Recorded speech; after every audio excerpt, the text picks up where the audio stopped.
I awoke normally when the creche's interior brightened. I seemed fully mentally aware and was able to easily lift my head to inspect my body. Young? Check. Muscular chest? Check. Penis? Check. No pain or stiffness? Check. It looked like the transfer had been a success. For a moment, I tried to remember if my memories had been altered. As always, the realization of how silly that thought was made me chuckle. All done, John. Everything went well. I estimate you retained at least 21% of your memories. See if you can remember what you forgot. I laughed out loud. Omu was aware of the same fear I had every time I was revived or reshelled. Thanks, Omu, you smart ass. Get me out of here, please. One moment, I'm touching up my makeup to help imprint the new implanted robot fetish. Still an android comedian. Soon the creche lid began opening.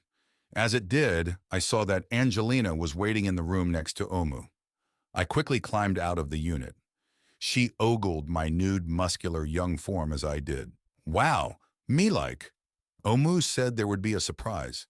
Hi, I'm Angie. What's your name, sailor? She asked as she stepped forward and stood very close. Omu made gagging motions behind her back. Hi, Angie. You can call me Juan. Now the android was rolling its illuminated eyes behind Angie. I pulled the cute touch therapist into a tight hug while flipping Omu the bird. Angie hugged me back and ended up dropping her hands to clutch my ass and pull my groin into her abdomen. I started to respond as she began nibbling on my now bulging pectorals. Ack, poof, yek, preservation gel. You need a shower, Juan. Let's get you up to my quarters before that old shriveled stick John wakes up in Tuankar, she said as she grabbed my hand and pulled me towards the lift. I laughed as she had not given me a chance to put on even a pair of shorts. Will you be needing the pharmaceutical patch, John? Omu asked as we entered the lift. I don't think that will be a problem, little buddy. I jabbed back to the android. Angie looked at us curiously. Ignore the android. It's still working on its humor programs, I said. Angelina and I were running late and arrived at the supper table 5 minutes after Beatrice had been seated. I learned that Sahun and Liang were having a private supper in the lower beach cottage, so tonight, it was just us three and Omu. Before I was allowed to take my seat, the older woman made me spin in a circle. Very nice, John. I love the muscles and the tan, she said, clearly impressed. Yeah, I love working outside, so I like a bit of mass on my shells. Also, the darker skin comes in handy here near the equator. My old shell was originally this dark before I spent a decade wandering around in cold Central Asia. I pulled out Angie's chair for her with a smile. She beamed back at me. I think I had impressed her earlier with my young shell's stamina. When we had made it to her quarters 2 hours ago, she had joined me in the shower to help scrub off all traces of the preservation gel. Minutes later, my hormone-fueled young body had her petite older one pinned up against the shower stall as our mutual washing evolved into pleasure. Later, we had made love a second time on her bed. I noted that she was much louder now than she had been before with my old shell. Youth was amazing, and every time I experienced having it restored was like a wonderful honeymoon. After I had exhausted my new shell's stamina for the moment, we had lain together on her bed, just holding each other. She had been casually stroking my chest from my neck down to my penis. Is it bigger? She had asked as she teased my manhood. No, it's the same 16 centimeters I've always had. It might be a bit girthier now that I am in a fully nourished shell. My erections are definitely quicker to form, though, a benefit of being young, I had replied. I wonder how it will feel when I someday get a new sleeve, she had asked. I had answered that she would probably ache less afterwards, but not much different. I had been with women in older shells and they were still wonderful. You just had to be gentler with them. Besides, I downplayed my answer on purpose. When it did happen for her, it would blow her mind. Why spoil the surprise? Beatrice brought my attention back to the present supper table when she asked, John, I hope it would not be imprudent to ask, but I was wondering if we might spend some time together while I am visiting here. I think you are a fascinating person, and this young shell of yours is gorgeous. I'd love to try it out before I have to return to Luna. I glanced at Angelina and caught her smirk and slight nonchalant shrug. I had doubted that she would care, especially as she was a professional touch therapist, but I had wanted to check just to be sure. That would be lovely, Beatrice. Would you care to join me in the owner's suite tonight? Beatrice beamed back at me and nodded. I never inquired if she expected Angie to join us. I decided it was best if I left that up to them. Now that I was a young boy toy again, I could just act dumb and handsome to fit the role. Supper was braised red snapper and a lemon chili sauce. There was steamed asparagus with crusted peanuts as a side. Omu knew I was still craving seafood and was planning on giving me my fill until I grew tired of it. Our food server tonight was a generic mobile unit, as I had asked Omu to join us as our table guest. The android was not able to eat as we were, but she was still a surprisingly good conversationalist.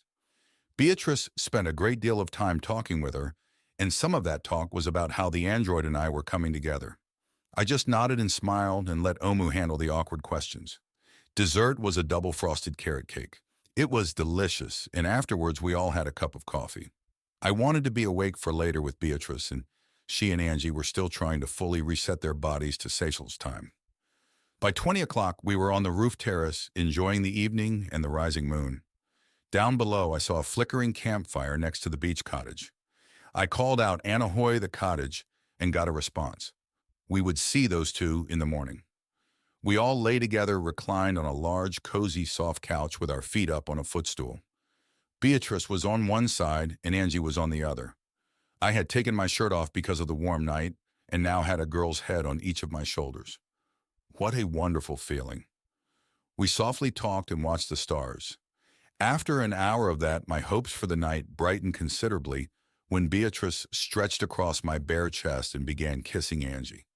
What can I say about that night, except that it was the perfect way to spend my first night in a new virile shell? It had been after midnight when the three of us finally left the rooftop terrace fully nude and descended the stairs to the bedroom level below. Angie was considerate enough to stop off at her bedroom and let Beatrice have me solely to herself for the rest of the night and tomorrow morning. I think I was able to give the more mature woman exactly what she sought. I know that I did not have any regrets, and in the morning, neither of us was in a hurry to get up and go mingle with the others. Omu had brought us a bowl of fruit and a coffee carafe to tide us over until brunch, and we had lingered the morning away in my bedroom. That afternoon, after an hour spent swimming and snorkeling, I decided to finally explore my garage. It had been well over a decade since I had last been at heels in the sand, and I was curious about what was left on the island. I had noticed enough changes in both the furnishings and accessories in the main lodge that I knew some of my extended family had spent considerable time here. In the garage, I found about what I expected. There were a few electric quad buggies for moving quickly around the island's trails.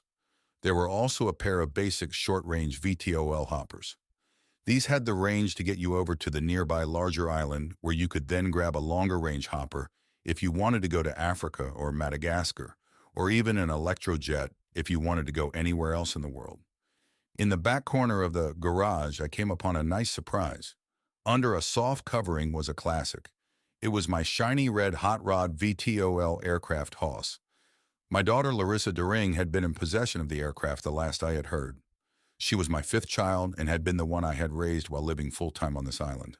I imagine she still spent time here often because heels in the sand probably felt like her true home, much like the South Dakota acreage felt like mine. I fully removed the tarpaulin and sent the instructions to open the portside hatch. Soon I was in the left seat and behind the virtual controls. Hanging from the dash was a carved shell medallion.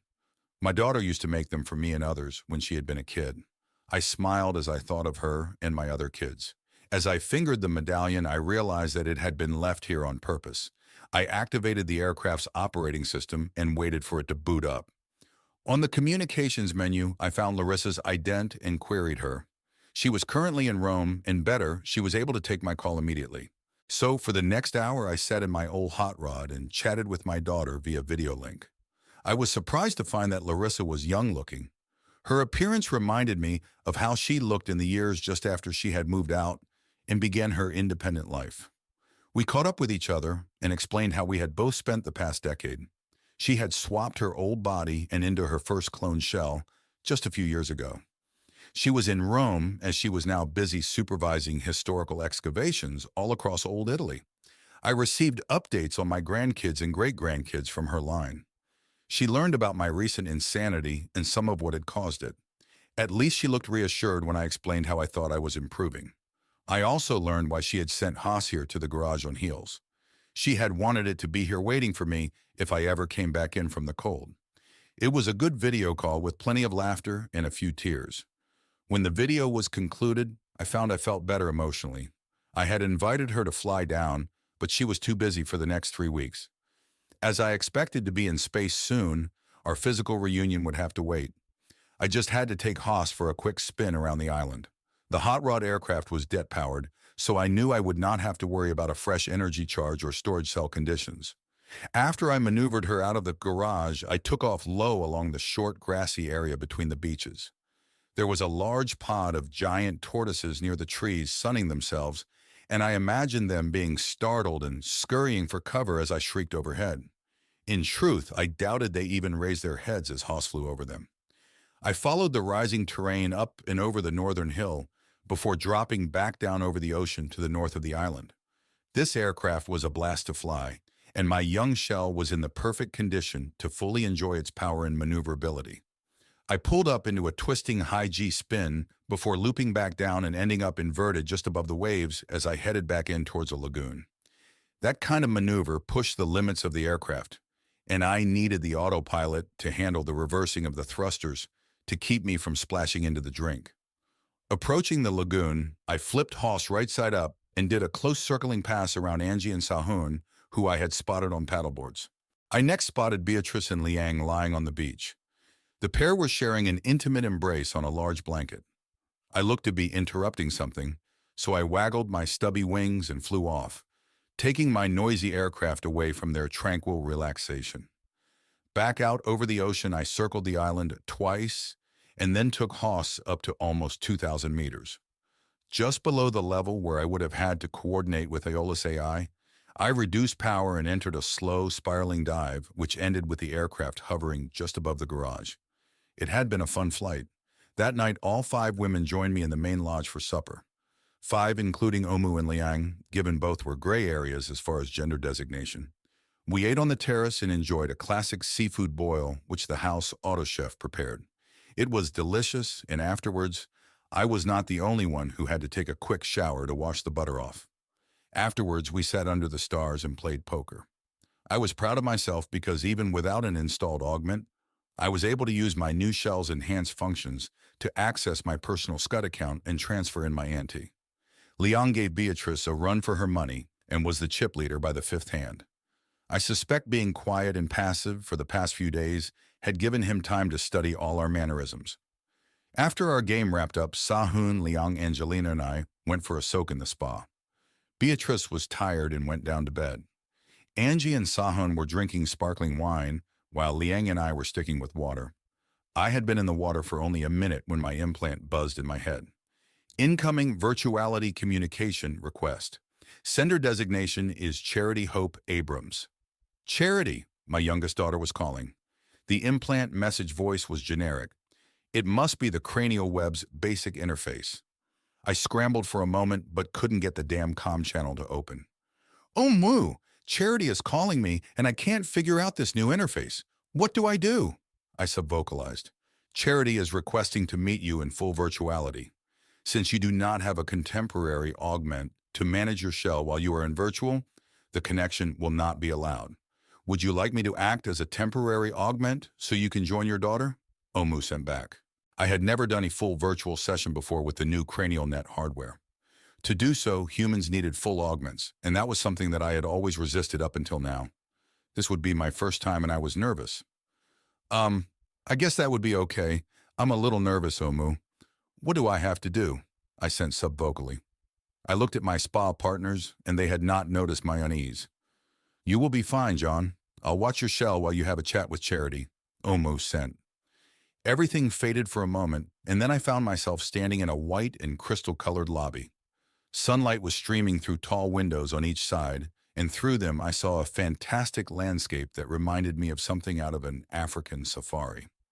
Off in the distance, through the left set of windows, were thousands of migrating wildebeest.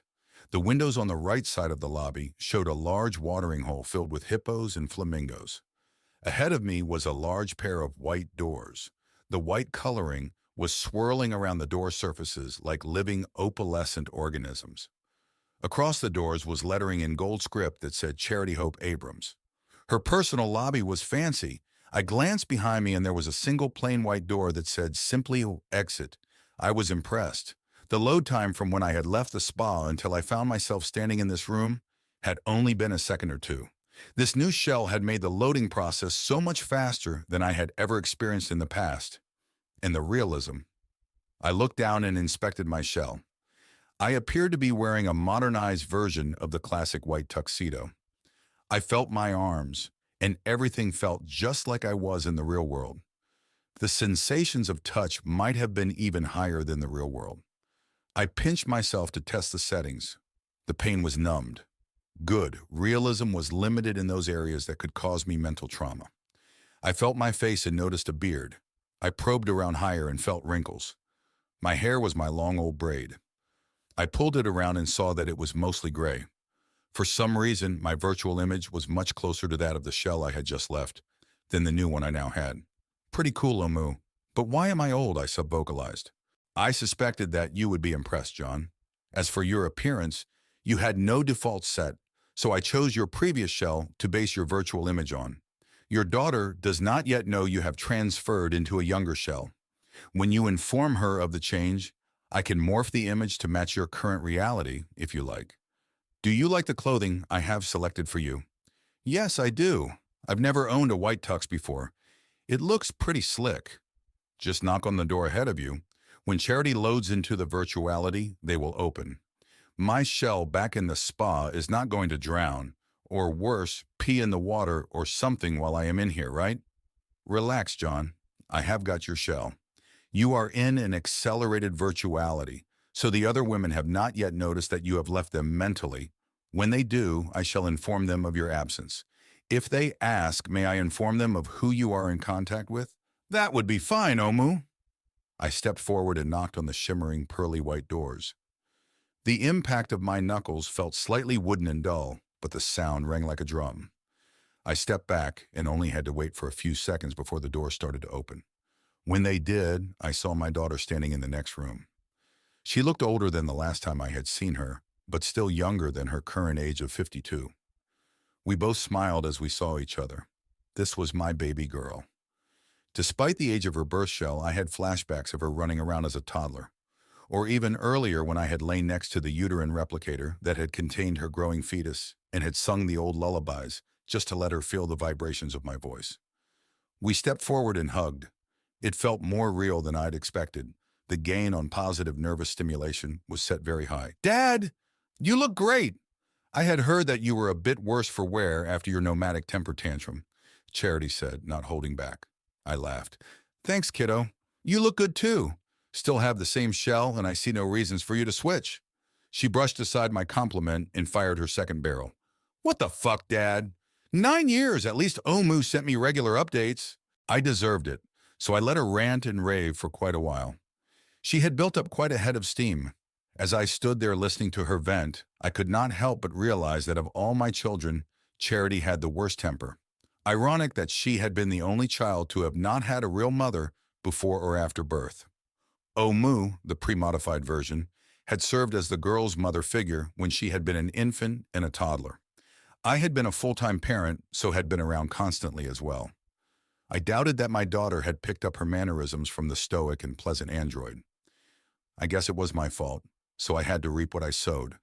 Are you even listening to me? She asked after her vents had reached ambient pressure. Of course I am.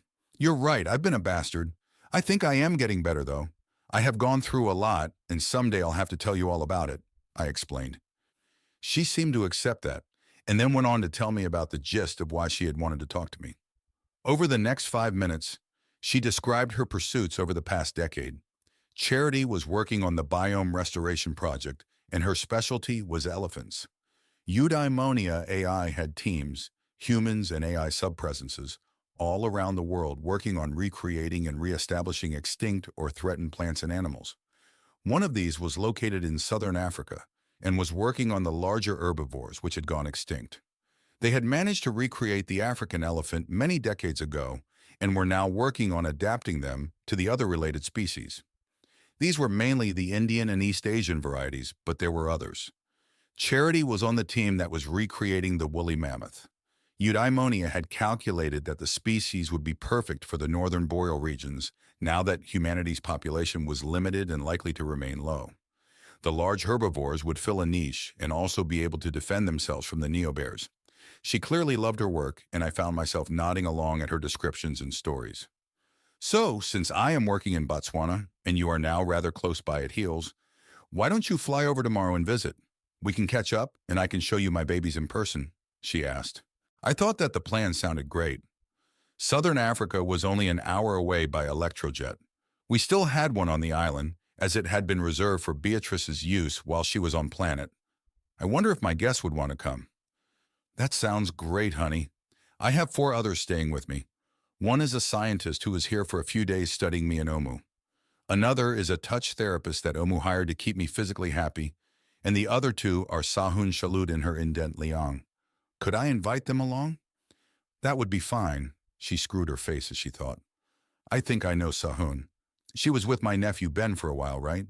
Yes, she and Ben had a daughter together, Serenity L.B. Abrams. I had heard that. I've never met Serenity, though. We wrapped up our virtual visit with another hug. This time I sensed that Charity was done being angry and just happy that I was all right. We set my visit for tomorrow afternoon at 14 o'clock. We would tour her work area and meet her new critters, and then Charity would feed us supper. With our plans set, I left the room and hit the exit door. After a few seconds of transition dimness, I found myself back in the spa. My shell was leaning back in the warm water, and there was a body sitting on my lap. My arms were reaching around and fondling that person's large breasts. I involuntarily gave them a squeeze, which caused a moan to be emitted from the person. The moan was Omu's. What the fuck? At that moment, I heard loud laughter coming from Sahun, Laung, and Angelina. I pulled my hands away and cleared my throat. I apologize, John. When I explained that I was acting as your augment while you were in virtuality, the others wanted to play a little prank on you, Omu said. She moved off of my lap while the others continued laughing. At least my shell did not have an erection. I found the humor in the prank and started laughing myself. I had been in virtual for only 10 minutes, but the sudden transition back into my spa warm shell made me want to get out of the hot water, so we wrapped up our evening soak.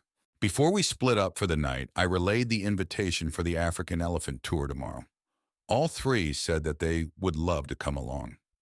As Angie and I left them, Sahun had looked at my nude young shell with a bit of lust in her eyes. I managed to avoid that issue for now, but I knew I would have to decide soon if I wanted to pursue anything physical with a person who had recently been like my granddaughter-in-law. The next morning, I met Beatrice at breakfast and told her about my planned visit to Botswana.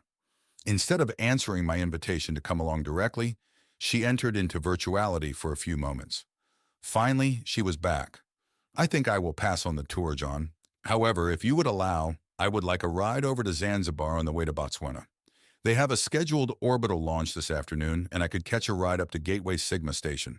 From there, I can take the next lunar shuttle back to the Farside Station. It's time for me to get back to my work. Since she would be leaving for good in a few hours, we spent the morning together. Angie gave us space, and Beatrice and I enjoyed ourselves on the beach sunning ourselves.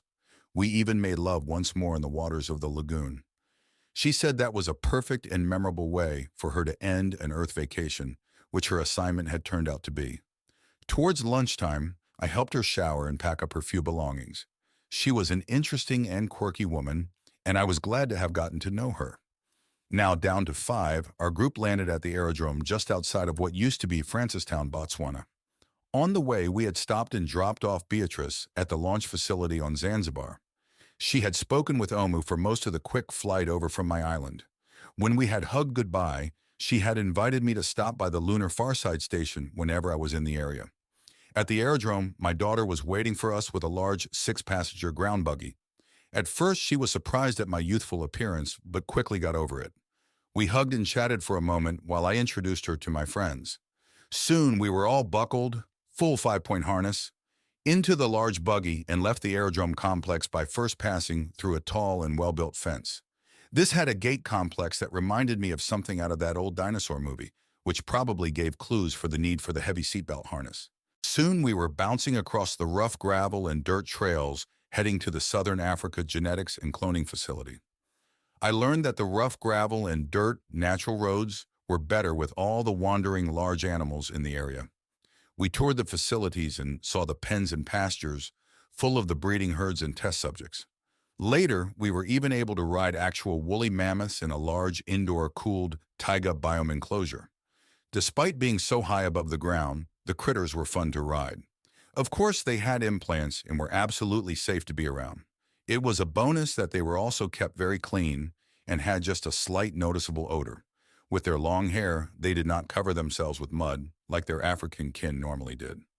We sat on small saddles as the creatures' backs did have a bit of a slope, which would have made keeping our seats challenging.